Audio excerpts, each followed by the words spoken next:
Olá, o que vou falar a vocês é um dos relatos da minha família que mais me aterrorizou, contado por minha saudosa comadre, que eu chamarei de Laura.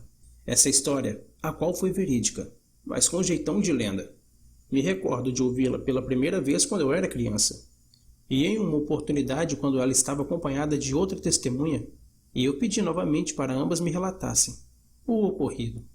E eu consegui guardar na memória a maioria dos detalhes.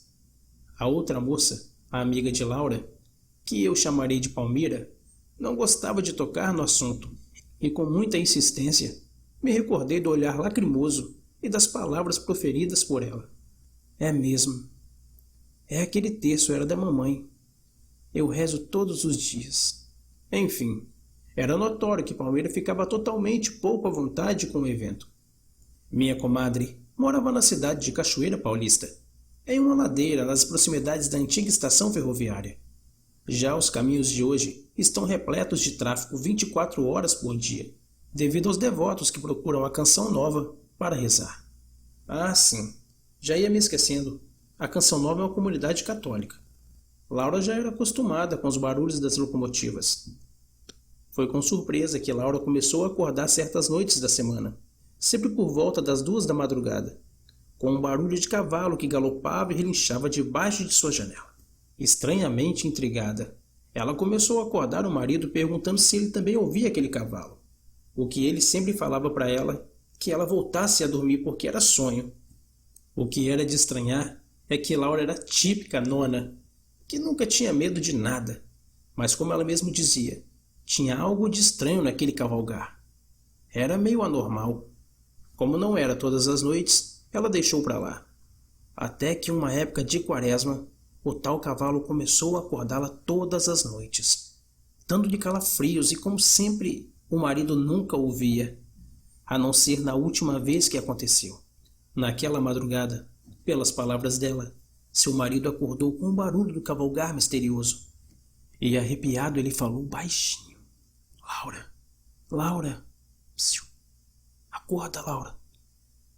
Reze, Laura, reze. Reze com fé, que isto não é deste mundo. E neste ponto, eu abro um parêntese, para afirmar, caro ouvinte, que o meu saudoso tio era uma pessoa de boa índole. E ainda ele frequentava a Ubanda, sendo logicamente muito bem protegido. O que eu concluo que o tal evento não era para ele presenciar, e sim para as 2 mulheres, que posteriormente foram postas à prova. Agora, com o alerta do marido, Laura ficou então mordida pela curiosidade de ver o tal cavalo, apesar de lhe faltar-lhe a plena coragem para abrir simplesmente a janela do quarto e olhar para a rua e ver o que galopava. Ela então contou à amiga Palmira o que se passava todas as noites e convidou para passar a noite na casa dela, para simplesmente, nas palavras dela, ver se era ou não um simples cavalo andarilho que escapou de alguém e resolveu dar umas voltas na rua da casa dela, e ponto final. Mas se não fosse a sua intuição avisando que havia algo sinistramente errado, por que simplesmente não olhar para fora horas? Então, as 2 combinaram, e Palmira começou a dormir na casa dela por várias noites. A Palmira, mesmo tanto avoada das ideias, era totalmente sem noção. Era pelo menos muito católica, daquelas de rezar o terço e a missa da manhãzinha diariamente. E como era quaresma, suas orações triplicavam, seguidas naturalmente de jejuns, sacrifícios e todo aquele leque de questões que os católicos, ainda mais nos tempos antigos, carregam neste período. Até que uma determinada noite, Laura acordou ouvindo ao longe o galopar do tal suposto cavalo. E então acordou seu marido e sua amiga Palmira. E ainda meu tio deu-lhe o último aviso, para que orasse com fé apenas, e que parasse de frescura, de querer ver o que passava lá fora. Mas ela o ignorou. Vem, Palmira, corre! Já com o terço nas mãos e os olhos vidrados de tanto medo, mas com firmeza ela disse: Abre a janela que a gente vai ver o que Jesus quiser. Elas abriram a janela. Aí sim, elas viram o que me fez dormir com luz acesa por noites. Não era um cavalo, era um velho magérrimo com a barba arrastando ao chão. e com os olhos furados que descia a ladeira abaixo relinchando. E o pior, ele não andava, ele saltava com as duas pernas ao mesmo tempo. E em lugar dos pés havia cascos.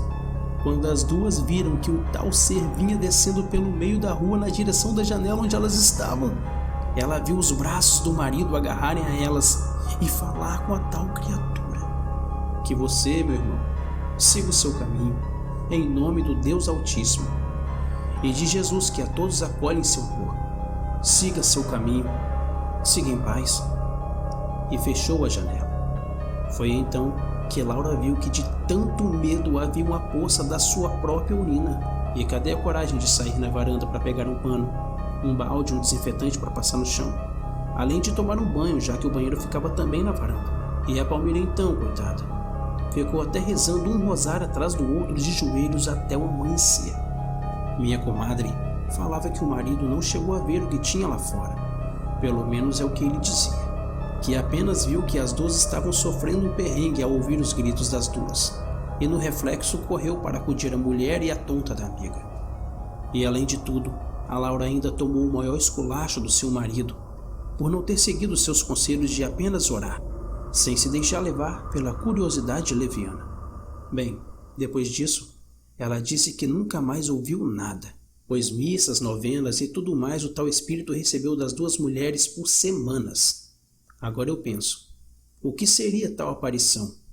Um erro de interpretação devido ao medo ao escuro, sendo apenas um cavalo? Ou um jumento de alguém que fugiu? E as duas não perderam a oportunidade de inventar uma história, ou creram de fato na ilusão de ótica. Esse é um mistério que jamais será desvendado.